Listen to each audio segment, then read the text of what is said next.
All right, guys, happy Monday, January 27th, coming to you warm because in New York City, it was cold. I'm talking, there was a night where we walked a few blocks to get some food and we walked back and it was like 7 degrees, but the wind chill, with the wind chill factor, it felt like it was minus 16 degrees. Now, I'm a California boy. I've never experienced cold like that, and I've done tons of snowboarding in Tahoe, but it's just different. But nonetheless, it was an incredible, incredible experience. And I'm going to have someone take us out on the field in just a moment. But you guys have to look at life and think about where we all are.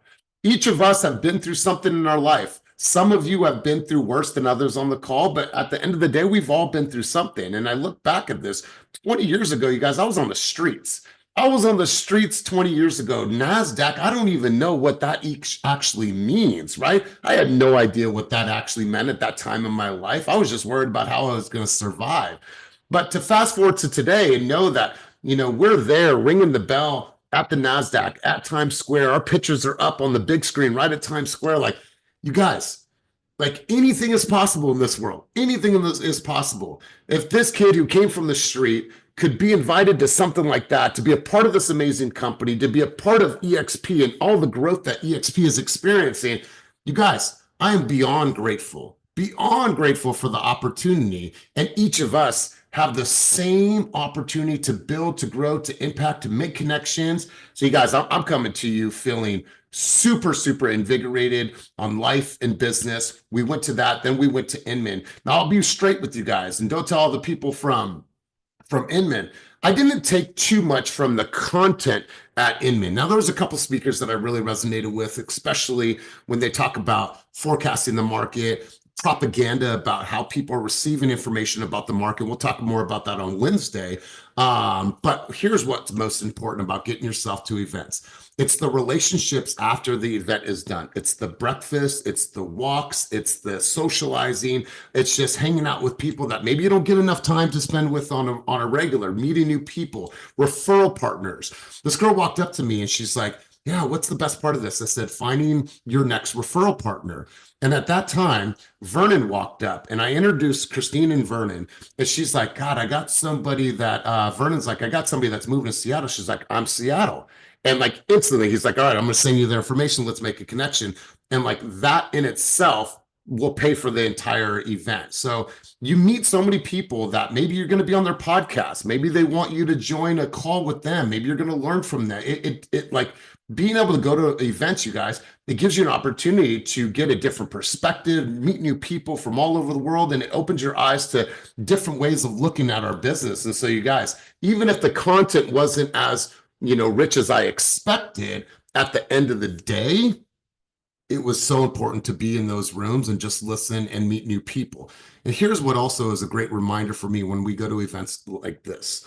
Now, it's not always, but sometimes it happens. I listen to the content and what is covered and what's delivered, and I realize once again, it reaffirms how far ahead Fast Real Estate is, how innovative our company is, how forward future thinking that our company is, and how we are always around the corner when people haven't even started to make that turn. When we think about social media, when we think about the utilization of AI, when we think about the collective wisdom, how we're coaching, human development, all the things that they're talking about, we are already ahead of the curve. So it's exciting to hear how you guys are respected in the industry and how people look at us as a benchmark of what is possible in this business. And so give yourself all the kudos that are due, because you guys are well respected in this industry. And so you guys, that's my thoughts. I'll go a little bit further in some of the other stuff in a moment, but I want to have somebody take us out on the field on this beautiful, beautiful Monday morning. But before we do so, I have two quick announcements. First and foremost, it is Samandy's birthday. I don't know if it was yesterday or I think it's today. I don't, Samandy, is it today? All right. Today.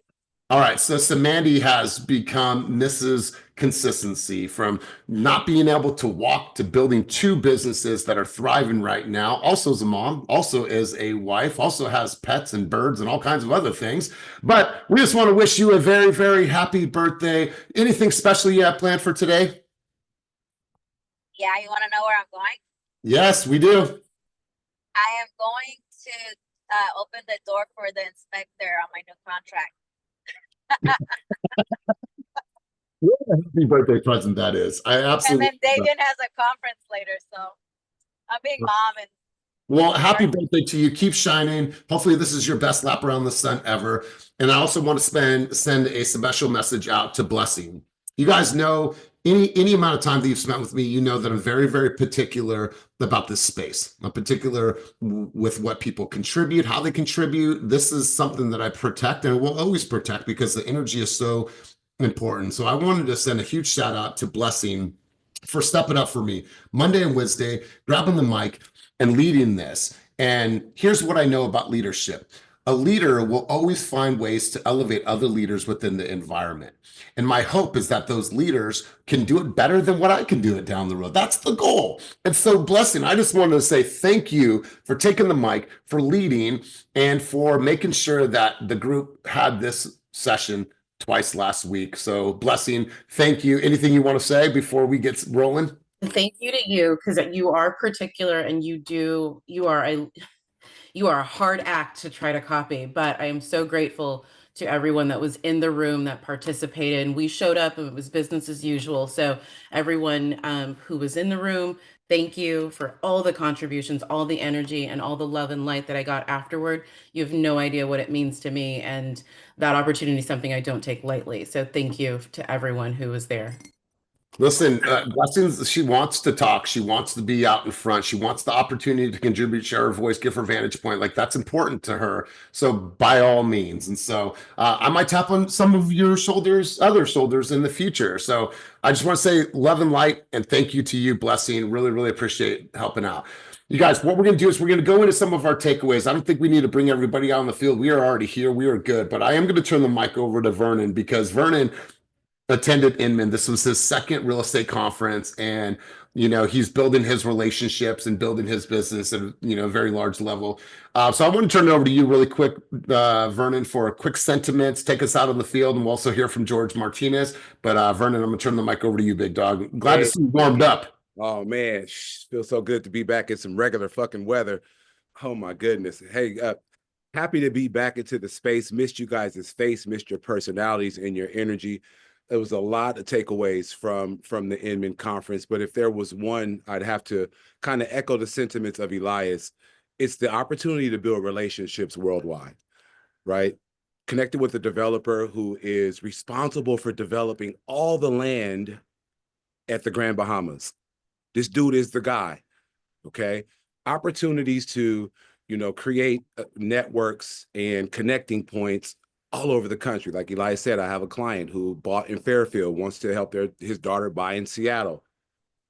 One of our ambassadors colleagues is a freaking realtor in Seattle. I mean, it's just all of these opportunities. I found so many people for coaching opportunities, so many people to invite into our intensity space, ranging from those in the Serhant brokerage all the way down throughout all over the country, man. It was freaking amazing. The relationships are critical. Life is one big fucking network, period. It's not about what you know. It's truly about who you know, right? And so investing in yourself to have these opportunities was dope. Here's my one takeaway, and I said it in our intensity session on Thursday. Being in these rooms, hearing all these prominent speakers, you see their names on everything, you see their faces everywhere, our CEOs and all other types of people. The context of the content that they were sharing in a bunch of these breakout sessions are what we get every fucking Monday, Wednesday, and Friday. Like for real.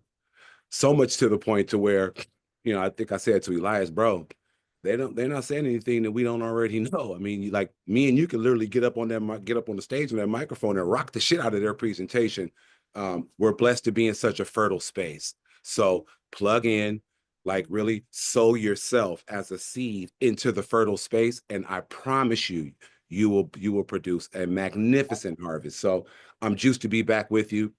Let's stay at the tip of the spear. We are the cutting edge. We are the shit, you guys. I mean, every time I go to these freaking conferences, I've been to Vegas, I've been to New York, I'm going to Miami and doing all this shit this year. We are at the tip of the spear. So recognize that you're plugged in. They are not like us. They really are not. We are really rocking the shit worldwide in this real estate space. And Elias, kudos to you, my brother. I know you don't like it, but I'm giving it to you anyway. I love you, my dude. Every time I spend time with you, we get closer and closer. And so, yeah, I'm kind of speechless at this point just because of the impact of what I just experienced this week. And I'm grateful to be back to be able to share with you guys what we were able to draw from this conference. So let's go. Happy Monday. Let's go. I love it. You know, the funniest thing, so I have some really good friends and Vernon knows them out on the East Coast. They're part of our EXP network. And our homie out there, straight from New Jersey, and his accent is deep. And they're like, we're walking across the street, everyone's honking their horn, the cabs are honking. I'm walking over here, right? Having fun with it. And then to hear Vernon be like, I'm walking over here in an East Coast accent. It was just hilarious. So you guys get out there, go to events, meet great people, build relationships, build your opportunities, you know, coast to coast, internationally. There's just going to be tons of opportunities for you guys as long as you're bold enough to get in those rooms and assert yourself. It's really important because there's a lot of things going on at these events. You have to insert yourself in conversations. Now, listen, you guys, I'm not the smartest dude in the room. I don't come from an extensive background of college and education. What I have is I have actual experience by doing the work. And so I know I have something to offer. However, you have to assert yourself in conversations. You have to get up in those conversations. And as weird as it is, as awkward as it is, you just have to assert yourself and get out in those rooms and ask questions and say, you know, like, how did you build that? Or how did you do that? Or tell me a little bit more about the challenges that you faced to get to where you are right now. I want to know. And so it actually leads me to this. We made a couple big announcements at the NASDAQ last Monday. And here's two announcements that I want to share with you guys, because I think it's important when you're looking at our company and the context of the company and where we're going and how we're growing. When you think about EXP, you're going to keep on hearing this phrase or this one-liner. It's EXP, where the pros go to grow. And you hear that all the time. And I think that each of us, each of you have an opportunity. Now, I'm not saying that you need to go out there and be a recruiter. That's not the intention. What I am saying is that we're being selfish by not talking about the opportunity that EXP offers to other people. Just because when you think about this, think about the proximity that you have to some of the best minds in the entire industry. Our upline, Kyle Whistle, he was the #1 team in the entire nation. You have people that have 2,000, 5,000, 10,000 people in their EXP organization where they, in hindsight, they don't actually need to run a team. They don't need to have a brokerage inside of EXP, but they do that because it gives people opportunities. It employs people. It helps people grow. So when the brokerage side of it may not be that profitable, I mean, there's some profit, they're still doing that because they want to impact other humans. But they've built these organizations where they don't necessarily have to run it. The reason I'm sharing this with you is because we made two big announcements. First one was Spring Benson. Now, if you guys know who Spring Benson is, she is an amazing, dynamic woman. She is a leader. She is a coach. She is a builder. She has had an independent brokerage for many years. She is married to the owner of Sisu. Now, I went out to their headquarters 3.5 years ago and spent some time out there learning about Sisu and learning about the organization, and I was thoroughly impressed. Well, shortly after that, Spring went to Real. Now, Real was really just starting to grow and it's at its inception. She went there, and in less than 3 years, she built a downline of over 3,200 people. Okay, check this out. So we're talking over $1.7 million of annual revenue just from revenue share. She also was the #1 team in all of Real. So their top producer, their top person for agent attraction. She's built a coaching company. She does this woman empowerment. She's a co-leader of the I forgot, like the she event. Anyways. Well, she made a decision after us courting her for 6+ months to join EXP. But she had built up this knowledge of the industry and really thought about alignment. And she said, the reason why I'm coming to EXP is because I am 100% aligned with where the company is going and how it's going to support me and the people in my environment. And she's like, here's what I'm willing to do. I'm willing to give up every single thing, meaning millions of dollars of revenue, to burn it all down to rebuild it here at EXP. And I want you guys to think about that. Like, everyone said that Spring Benson was absolutely unrecruitable. Why? Because she had built this amazing organization. She said, no, I felt I was playing it safe. I felt I was just getting comfortable because I had all that revenue share, that it was diminishing my ability to truly want to scale and take things to the next level. I was losing some of that fire. So she said, I'm going to make some bold moves. And the bold move was her to come to EXP, not knowing who's going to follow her, knowing that she's going to piss off some friends, knowing that people are going to feel like she sold out or she let people down. And she came here. And here's what the promise she made at the NASDAQ. She said, watch me. She said, in 18 months, I'm going to rebuild and I'll get to more people than what I had when I was at Real. I'm more aligned with this vision. I'm more in tune with the vision. I am here for the long haul. So watch what I'm going to do in EXP. And she was featured as she came out. She was on the big screen at Times Square. That's a huge, huge opportunity for you guys to follow Spring Benson, look at all the things that she's done and talk about those things on your social media. There's teams out there right now. There's indie brokerages, small groups, small teams that don't have half of the resources that each of you have. Now, if you're not tapping into the resources, such as Fast Forward Movement, that's on you. You have a wealth of information at your fingertips in order for you to build, grow, and take your business to the next level. But you also have to tap into the resources, or it doesn't really make sense for you. So Spring Benson came over. Also, another guy by the name Abel, and I forgot his last name, but Abel has a thriving business in Miami. He is the go-to guy in Miami. He's a small boutique brokerage, and he brought his entire brokerage over, and they also featured him at the NASDAQ. Reason why, he said, you know what? All these things that I was trying to build or wanting to build, I was limited on resources, limited on the information I was getting from other people, limited on everyone's playbook. He's like, I could come here and get access to all these playbooks, all these people that are doing it differently or bigger than I have grown, have scaled, have fired, have built organizations. He's like, I want to come there. And so you guys, I think that we are at a very, very important time in our business for us to be on the stage at Inman talking about the success of the company. Our president and CEO went head to head with other CEOs in our industry, and he fucking smoked them. Chewed them up and spit them out. That's what he did. Smoked them. You know why? Because he's real. He's all about the people. I got a text message from the CEO of our company, Leo Perea, 2 weeks ago when my wife was at the hospital saying, is your wife okay? Do you need anything? What? There's over 87,000 people at this company, and little old me is getting a message from Leo asking me if my wife is all right. You guys, tap in.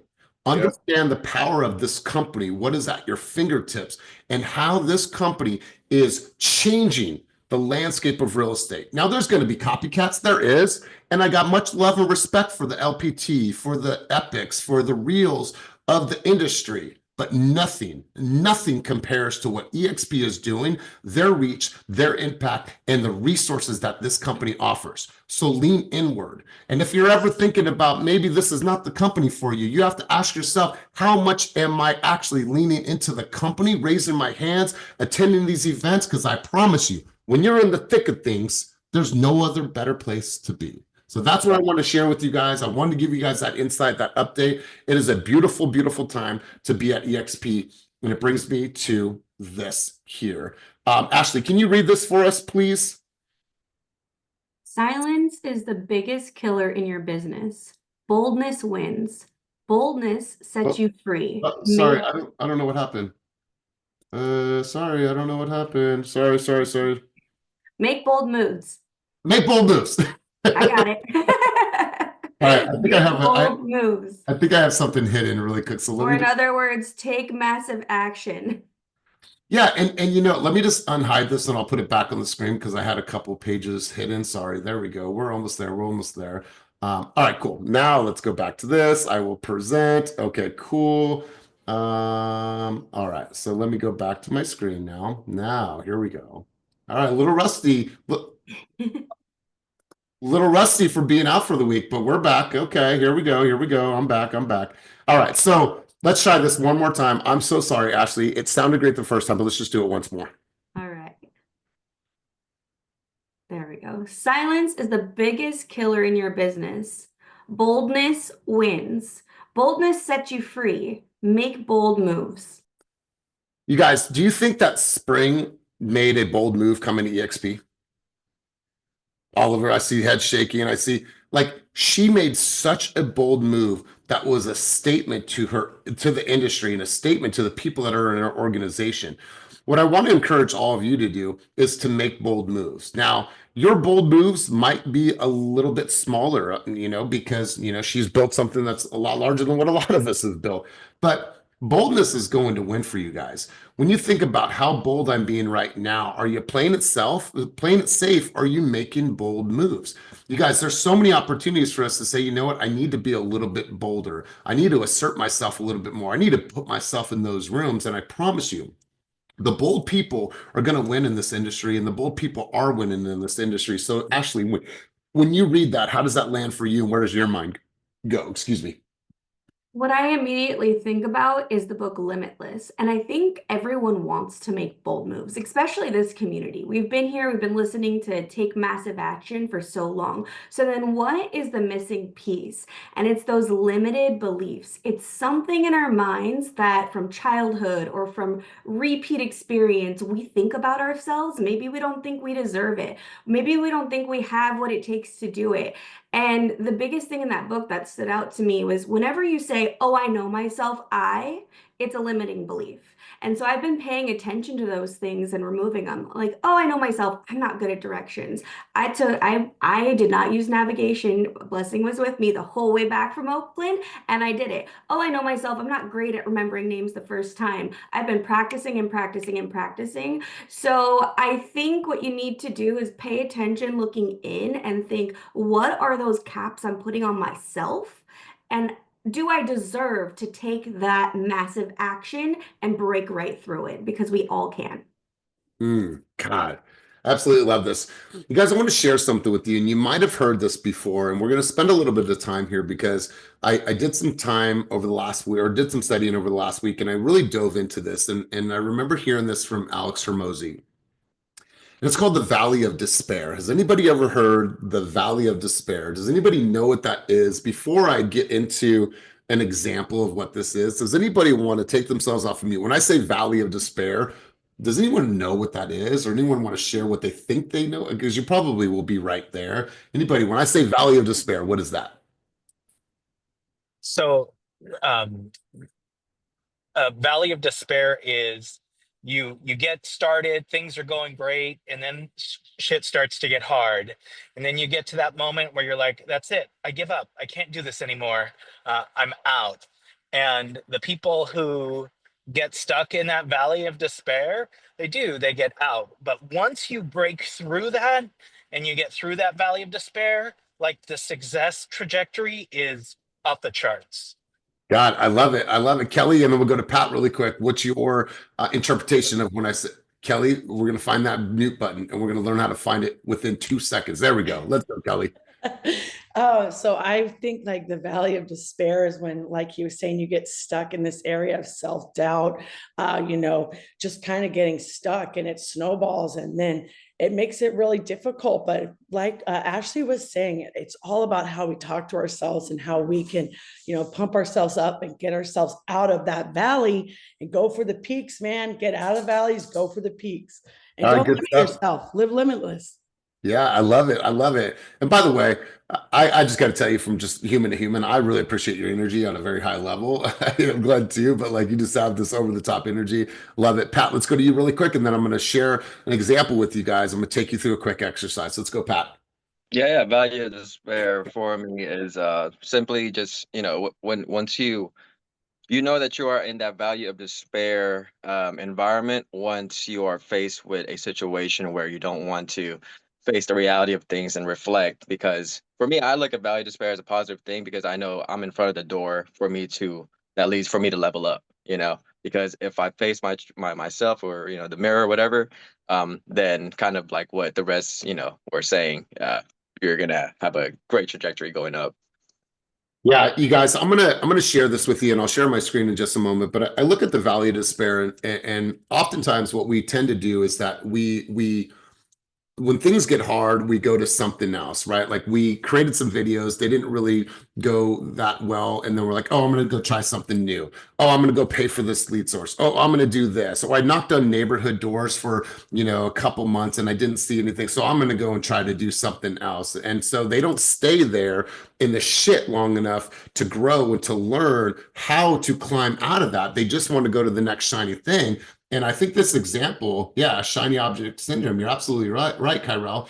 And I want to share this with you because it really started to put things into perspective for me. And let me share my screen and let me go here. Patrick, can you see my screen? Yes. All right, cool. So let me move my bar on top. So I'm going to get my pencil out right here so I can do some annotating. All right, let me just move this over. All right, so first stage here, you see on stage 1 here on the top left side, this means that it's uninformed optimism. And here's something that we can all relate to, is that when you chose to study for your license, you were uninformed about what it would actually be like. You knew that you could get your license, you can make some money, but you didn't know what it was actually going to be like being in the trenches, making the calls, getting the rejection, knocking on the doors, fuck off, don't knock on my door anymore. Like all those things, you didn't know that. So you had this uninformed optimism, right? And you're super, super excited. Well, for some people in this business is you start on this high, and then what happens is maybe you haven't got your first escrow. Maybe it's just a little bit more challenging. Maybe you haven't seen that income coming in. And please raise your hand if you've ever experienced that, because I think that this hits for everybody on this call. You start to get to a place where it's just like, damn it, I'm at stage 2 now.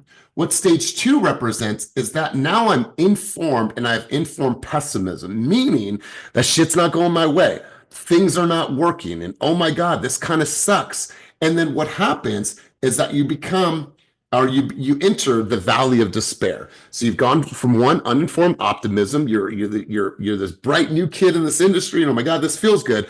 And then it starts to get really hard. And now you got some informed pessimism. And then you hit stage 3, and this is what the valley of despair is. And what happens is that too many people start over again because they can't go through this. No way am I going through that. That door knocking shit, that was hard. Nobody likes my video. I'm not creating any video. Oh my God, cold calling, I suck at cold calling. The fuck? How many phone calls have you actually made in your career? Well, I've made like 50. Then they're unwilling to say, I'm going to take the knocks on the chin, take the knocks on the chin. So they don't stay there. What do? They quit and they repeat phases 1 through 3. Why? Because if I go back to stage 1, that's a dopamine hit, right? That's a dopamine hit. This shit feels good. Oh my God, I got these new leads. Oh my God, somebody said they sold me this thing. I'm excited again, right? But then those leads don't start performing. And then I'm informed the pessimism that those leads suck. And then I go to the valley of despair once again. And instead of staying there and experiencing what that is and taking a few knocks on the chin, what am I going to do? All right, I'm going to go back up here one more time and I'm going to get another opportunity. I'm going to try something new. Shiny object syndrome, shiny object syndrome, shiny object syndrome. When you're in the valley of despair, I promise you, if you just continue and you have some consistency and you go a year without something hitting and finally something pops off. Look at Otis. Otis went almost a year without doing any business. I couldn't even imagine him going a year without business now. That is incomprehensible in our business right now and in his business. But he went through that valley of despair. And he stayed there and he learned ways to climb out of it. Because here's what happens. And you guys may have heard of this as the J curve, valley of despair, emotional cycle of change. What happens is when you start to grow from this valley of despair, what happens is when you get to stage 4, which stage 4 is informed optimism, meaning that I've done this. I've seen what's worked. I've seen what doesn't work. I've seen how consistency has played out. I see how the discipline has played out. And now I'm starting to reap the benefits from all the things that I've done that I was willing to do for a long fucking time without any payout. Without any payout. Now I'm informed and I have optimism on what this looks like ahead. And then call this money, call this success, call this fulfillment, call this whatever you will call it. This is where we start to truly, truly see growth. But so many times people get to stage 3, and instead of staying there, they repeat that cycle and go straight back up to number 1 to get another dopamine hit because it feels good. I want to pause for a second, because I found this to be super, super powerful. I want to get some insights, some thoughts, and some contributions from you guys when you guys see this example and when you see this laid out. So if you can, throw your hands up. I'd love to hear from you guys, get some contribution from you guys, and get some feedback from you guys. So please get involved in this conversation. Throw your hands up. Who's got something that they want to share on this? All right, cool. Let's go, Princess, and let's get a couple other people engaged in this conversation. Let's go, Princess, and then Blessing, you're on deck, and then Pat, you're after Blessing. All right, good morning, everybody. I can definitely feel that, especially that valley of despair. At one point, I was like, do I even want to continue or not? But I knew that this is what I really wanted. And then thinking back of like how just at work, like I would have like anxiety and have issues at work. And I was like, I just don't want to be here. And then I just remember like studying for my test and like even being at work and like on my phone when I'm not supposed to be studying for my test and grinding it out. And it's they always say like you're ready to give up. And the moment you're ready to give up is when literally that opportunity is right there. So don't give up. Yeah, you know what? I appreciate this, Princess, because let me ask you guys, for some of us, based on our metabolism, it's not necessarily that easy to lose weight. Now, for some people, it is based on their metabolism. But if you correlate this to like exercise, well, I've been exercising for 3 months and I haven't really seen anything. And it's like, oh, well, I'm going to go and try something new. Oh, I got the Ozempic pill. I got this. And like, you want to go and try something new, try something new, try something new. But I promise you, if you just stay there and you did a little bit more work, you're right on the precipice of something changing with your life, with your body, with your health, but you don't stay there long enough. You go and chase something else. I know so many people that are constantly all over the board with all these different workout routines versus just seeing the course of something that we know is going to have impact, but it's only going to have impact if you stay the course long-term. Stay the course long-term and go through that valley of despair. Blessing, you're up next. We'll go Pat, then we'll go Ashley.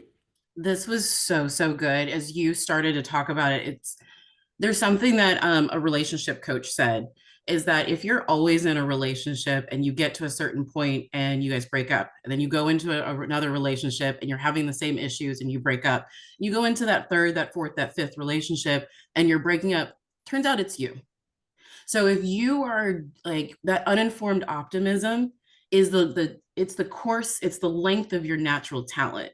And we hit something that makes us actually have to look at ourselves and say, okay, I'm actually the problem. And you go through that step 1, 2, and 3 until you're recognizing, oh, it's me. And when you make the decision to find out, like, why are you stuck in this? What are you unwilling to overcome to actually go into 4 and 5? That's where the length of how long you stay in the valley of despair is. Like, you put this on the screen, I'm like, that's been my last couple of years. And it's recognizing it's not the location. Problems from Chicago followed me here. Turns out it's me. And people who jump from brokerage to brokerage to brokerage, it's not the brokerage. It never is the brokerage. It's you. So face yourself, figure out what the challenge is, and have the patience and the grace to grow through it. And like, that's what, like, I just love this so much. So that's my contribution. Well, you guys, I really appreciate your contribution here, Blessing. You have to look at it this way. How many people are married on the screen? Just throw your hand up if you're married or been in a long-term relationship. Here's the thing, you guys. Marriage is not always sunshines and rainbows. The one thing that we have agreed, my wife and I, to not say is like, oh, well, then I'll just leave. Like that bullshit, right? Oh, shit's tough. Oh, I'll just leave. No. There's no fucking high school relationship. Now, if there's real problems, then, we'll unpack that. But most of the time, you're just mad at each other, right? Think about my grandparents were married for 52 years. You think that they had to deal with some shit in 52 years? But what they said is that every time we had a challenge, if we were able to fight through that challenge, communicate through that challenge, what we had success in our relationship when we look back at it and be like, wow, look at what we've been through. So many couples that have been together for a very long time, like, Look at all we've been through. They've been in that valley of despair, but they found a way to tolerate each other, to love each other, to find and figure out their differences in order for them to have success in their life and in their relationship. Now, listen, I'm divorced, and so I know that that wasn't the right relationship for me, but I do know this, that there's going to be valley of despair in a lot of things that we do.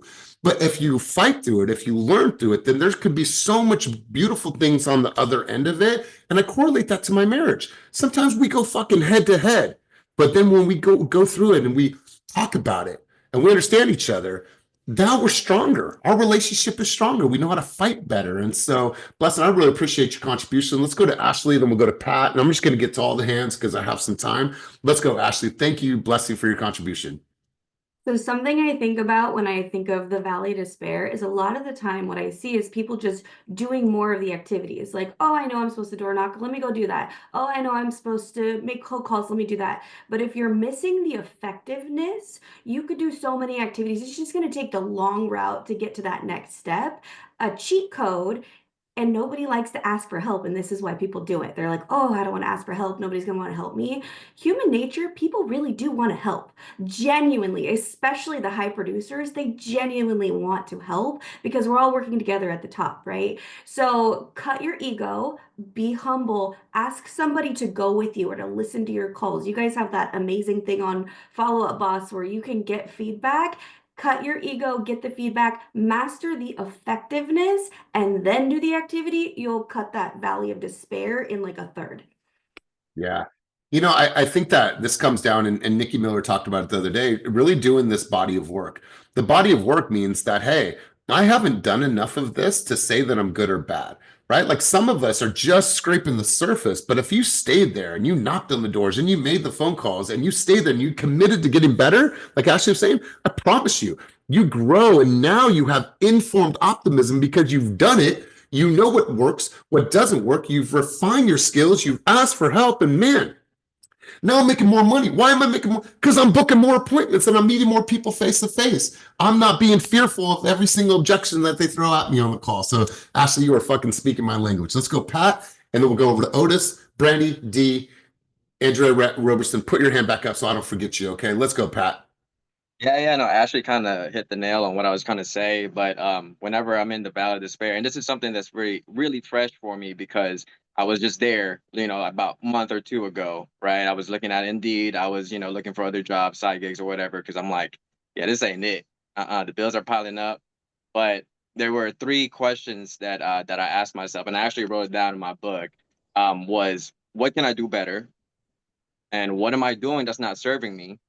And who is there that I know that can guide me or help me out in my situation? And asking those questions whenever I'm in those really high emotional kind of cycle, or just running over with, those are the questions that I ask. And, it goes along with what Ashley's saying. You just take off the ego, stop comparing yourself for other people's success, because you're on your own journey. And like, we have a lot of resources, especially in this team. So, you're never alone. And one thing that I heard too, I don't know if you guys are spiritual or whatever, but in a sermon yesterday was, if you think that you have a big problem, remember that the size of the problem is relative to what's going against. We have the number one team.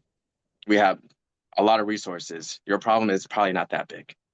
Wow, man, I absolutely love it, Patrick. Really, really good contribution. Let's go, Otis. I saw your reaction over there, big dog. Let's hear from you. I liked how he finished that shit. He threw that in there. Huh? I see that. Man, so much great insights. Blessing hit it on the nail a lot with Ashley too. But I'll go back to my journey, and I ain't gonna lie. I used to be mad embarrassed when Elias would bring it up, like, "Oh, look, he's been here a year, and he hasn't given up." But now I look back on my journey, and my story is one for everybody to look at. Like, look where I'm at now compared to when I first got here. Like, I was struggling. But like everybody on the phone call is saying today is, are you really doing what the fuck you're supposed to be doing? Like Elias hit it on the T. Like I may have made a couple hundred calls, but I jumped to the next thing. Then I jumped to the next thing. And then when I finally got to where my place was at, I just kept running it up.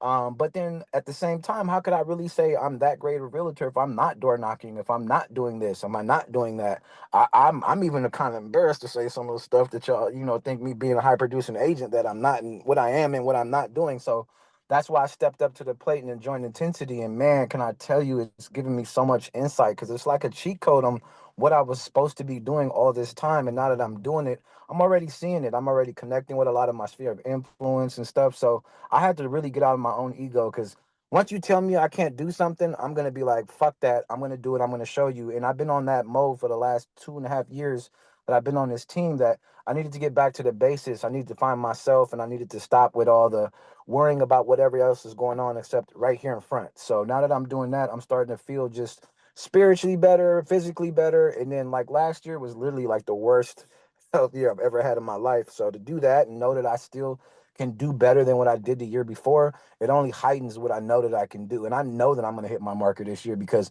I'm focused, I'm locked in, and I got a great supporting system, which is all of you guys. And I'm really starting to love the factor that I'm into this mentorship. I really love being around Jacob. He keeps me going. He keeps me energized. He's like the little brother I always wanted. And then like Gary's coming back, you know, in a couple of weeks with his license, and he's so ready to go. And this week he's meeting up with us. And the brother's open for anybody. Everybody knows I share on a high level. If y'all want to get some fucking escrows, let's go. So, you know, just hamper up. But it really starts with you. You got to be man enough, or you got to be woman enough. Like I did after a year, I looked at myself in the fucking mirror and I said, dude, you got up for 3 months every day, went to fucking from Hayward to Richmond, studied for 3 hours a day to get this shit done. Do you really want it? And we were in the office that day when we were doing, I guess, initiation and stuff. And Elias and Kenny was there. And I know it wasn't, you know, he was just looking. But when they said, you know, 87% of the people aren't going to be here, he kind of like looked at where I was sitting, and I was like, oh shit, is he talking to me? So I made that important to myself that that's not gonna fucking be me. It's never gonna be me. Ain't nobody ever gonna X me out of this business unless I choose to walk away from. And real estate's been so good to me. I think I'm gonna do this shit till I'm in my grave. Man, I don't think we were looking at him. But you know, you took it personal because look at this, guys. Here's a statistic for you. Last year in 2024, now mind you, this is a lot of people that just have their license and they got their license and they didn't do any type of action, but 71% of agents didn't close the deal last year. That's not the market's fault. That's nobody's fault except for that agent. And when you look at this, I think that it's important that each of us have an identity shift. What I hear everyone saying is that I'm a realtor. You're not a realtor. Ashley is not a lender. Christina is not a lender. Vernon is not a realtor. You guys are not realtors. You're business owners.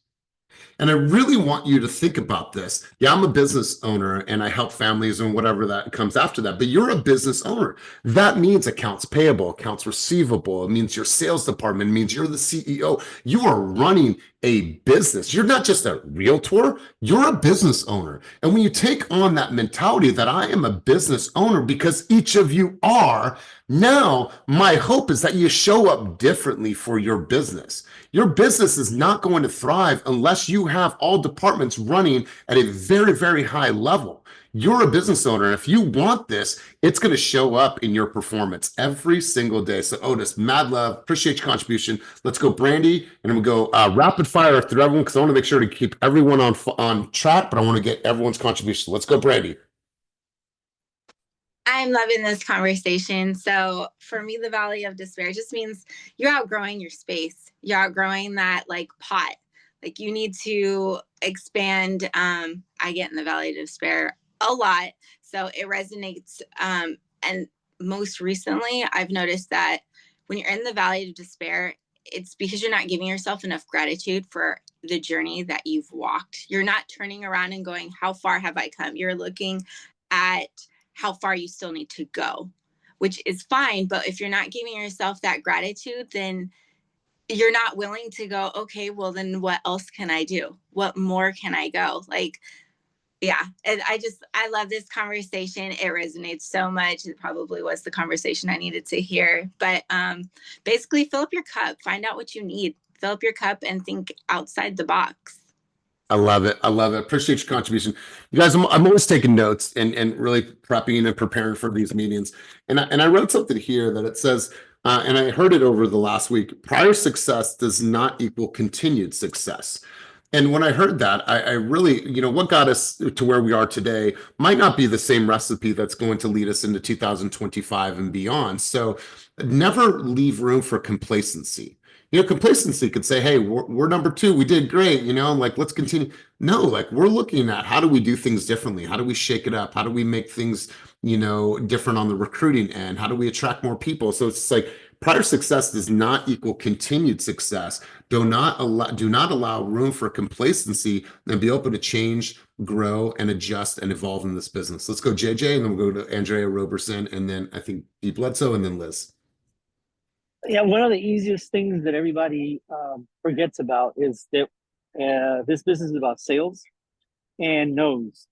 And so it's easy to talk and all that stuff. But the biggest thing is embrace no. You're going to get a lot of no's, a lot of no's. And if you don't ever get used to getting no's, you're never going to get past anything. That's the biggest thing I can tell everybody is like everything you can say and talk about is great. But if you cannot accept the fact that you will get a ton of no's, you're going to have issues. I mean, one of the biggest things that everybody asks me is, why do you always give people information? What if they don't take it? It doesn't matter to me. I know what I'm talking about. So if you say, no, I don't want this information, or I'm not going to take your advice, it doesn't hurt my feelings because I know what I'm saying is correct. You got to be at a point where when you're expressing yourself to whoever it is that you're talking to, what you're doing and saying is correct. So if they say no, it's their loss, not yours. If you think of it that way, then no gets a lot easier. That's right. You guys, the year is 1999. I have long hair down on my belly button, and it was pulled in a ponytail. Got myself a tie, got myself a nice shirt, ended up picking up a job as an inside sales rep. And at that time, it was for a large technology company. Now, mind you, this is right at the height of the .com era. Well, at that time, you could still call a company and ask to speak to the CEO, speak to the decision maker, speak to the CFO, speak to any of the top executives, if you could get past the gatekeeper. And the gatekeeper was the receptionist. Hi, thank you for calling ABC Company. How can I direct your call? Yeah, hi, this is Elias, Astuto. I'm calling to speak to your CEO, Dale. Wonderful. What's the call about? Yeah, my manager, Vernon, told me to call that person. What's it about? Oh, about some changes you guys have going on in your company. Can I speak to him? And literally, that was the pitch. Okay. And now I would speak to the CEO or the CFO, the top level executive. And they gave me a book, and the book was like this thick of all the top companies in all of San Diego and their leadership hierarchy. And they said, you go after number 1 and number 2. You know how many fucking no's I took? But you know how many yeses I got? You know how many times I was able to close business because I was able to get my job was to get the salespeople in the door. And guess what? They would bring me to the meeting. And that's how I started my sales career. So a lot of times we're like, oh, well, I'll just make a bunch of social media. All right, that's cool. That's good and well. But the social media is a very, very passive way. Well, oh man, I don't want to knock on doors. That's scary. Well, if you're scared because you're truly scared as you're a single woman, I get that, then fucking take 2 people with you.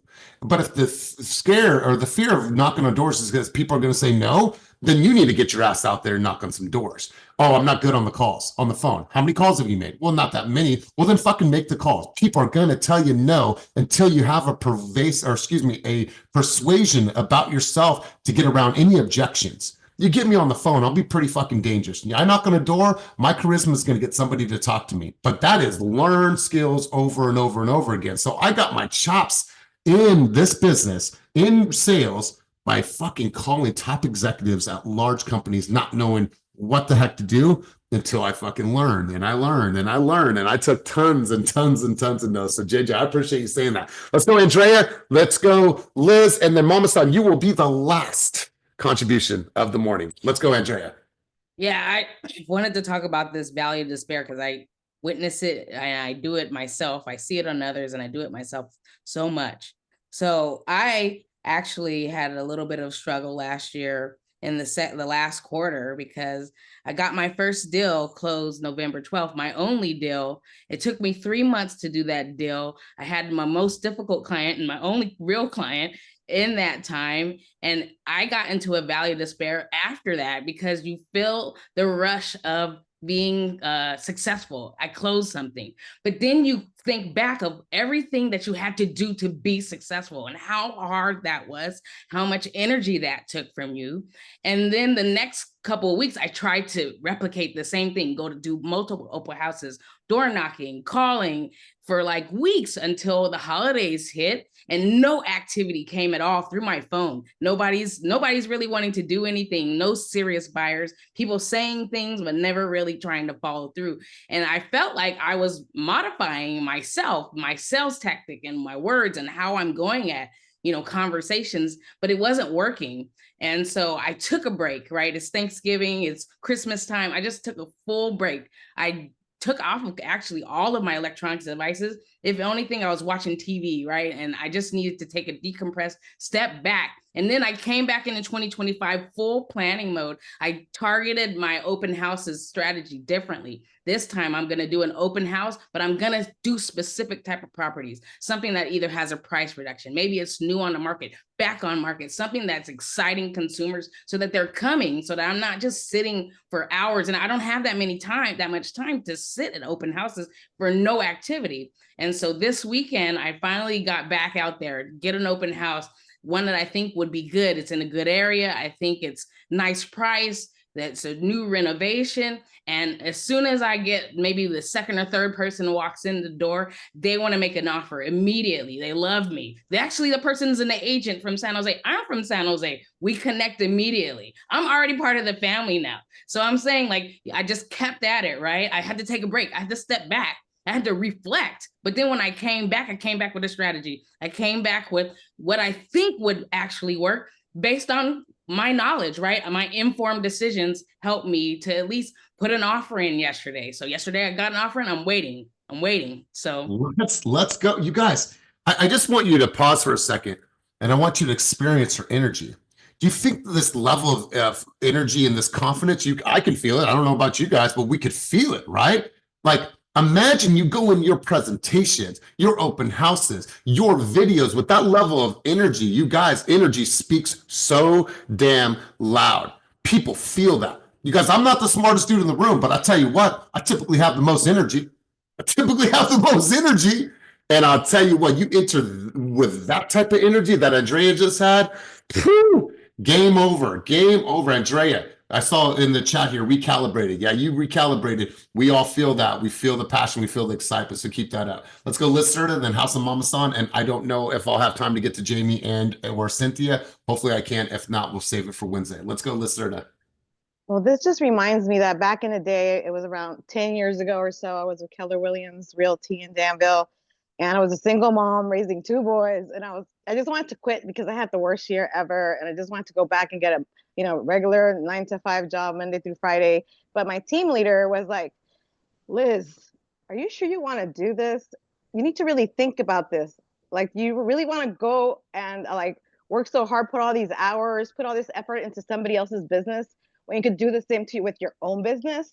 And that made me think twice. And I decided to stay and just work hard and hustle in real estate. And that's what helped me have flexibility in the schedule to be with my kids, to take them to school, to take them to activities, and at the same time support them and not have to go back to our house in Oakland. And I stayed in their world in San Ramon. So that was my experience. Wow, I absolutely love it. Ashley, I don't know where you got these pictures of me, but you posted them on Instagram. I was like, where is she getting all of these? This is public information. Everything. You will find it. If it is out there, Ashley will find it. Hey, look at that wallet chain, you guys. That was the shit back in the day. That was 1996, 95. Ashley, you're a detective. Anyway, sorry. Thank you for that. Let's go House of Mama San. And I think this will be the last contribution. Let's go. Rapid fire. Thank you, Liz. Thank you, Liz. So my story was 2023. I felt like I hit rock bottom. I didn't pay my car insurance, my registration for up to 6 months. I was behind on rent. I did 4 deals that year. Almost quit real estate. It was this close. Fast forward to last year, I did 14 deals. And people ask, what did I do different, or what was my secret? And what I did is I aligned myself with somebody or people that I wanted to mirror. So with that said, I saw Sunny Wong. He was killing it. I liked the way he talked, the way he negotiated, his just mindset. And so I teamed up with him and asked him to come on 8 deals last year. And so that was my secret, is align yourself with people you want to mirror. Yeah, you guys, you've all heard this before. Success leaves clues. There's so many people in our environment and outside of our environment, if you just look into EXP, that will give you their playbook and be like, hey, share with me what you had to go through in order to build the business that you have right now. And they'll give that to you guys. That's why I'm so adamant about getting you guys involved in Fast Forward Movement and getting you guys on those calls. I'm going to end with this, you guys. I want to say this, who's coming with me? What I mean by that is that I want to encourage you all to come to the Fast Forward Movement call, and that's today at 10 o'clock Pacific Standard Time. This is an opportunity for you to hear from hundreds and hundreds of agents throughout the United States of America, and this is a huge opportunity for all of us to continue to grow. So come with me. I'm going to take a half an hour break, and then I'm right back in that room. Does everyone know how to get there? And take yourself off of mute. I'll get the password so everyone has it, so you guys don't have to ask me. Go ahead. Did I hear something? Sorry. Just waiting for the password whenever you have it. All right. So, It's at 10 a.m. now, not 11. no, so good call. The mastermind is now at 10 o'clock. Okay. The password is white. You guys can look on the team calendar. It is there as well. And it's, let me just copy this. Judith, can you put in the chat zoom.fastforwardmovement.com? Zoom.fastforwardmovement.com. Zoom.fastforwardmovement.com. Elias, it's on our calendar, but may you change the time just for future? It sets 11 and we can't change it from our side. All right. So let's see. I don't see it on the calendar. I see it in red. Let's see. I think it's back to back, right? They have one at 10 and then one at 11. Correct. Yeah. So we'll make sure to reflect the calendar and get that squared away for everybody. But right now, let's just stick with this. Zoom.fastforwardmovement.com. Password is white. Listen, I'll see you guys in a half an hour, but I want to say thank you guys for your amazing contributions today. Thank you for all your insights. Thank you for getting involved in this conversation. I'll always do my best to make sure that I bring something that's thought-provoking, that's going to make you think. I literally had 7 more slides and we didn't even get to tap into those because the conversation was that good. So thank you guys for making this space what it is. Once again, thank you to Blessing for covering my ass last week. I really appreciate you. I'm grateful for you. You guys, as always, keep it moving towards your dreams, goals, and vision. It's Monday. Be fucking clear of what's going to move your needle this week. Go out there, put it on your calendar, divide and conquer, and make this a week that matters. Peace. Go.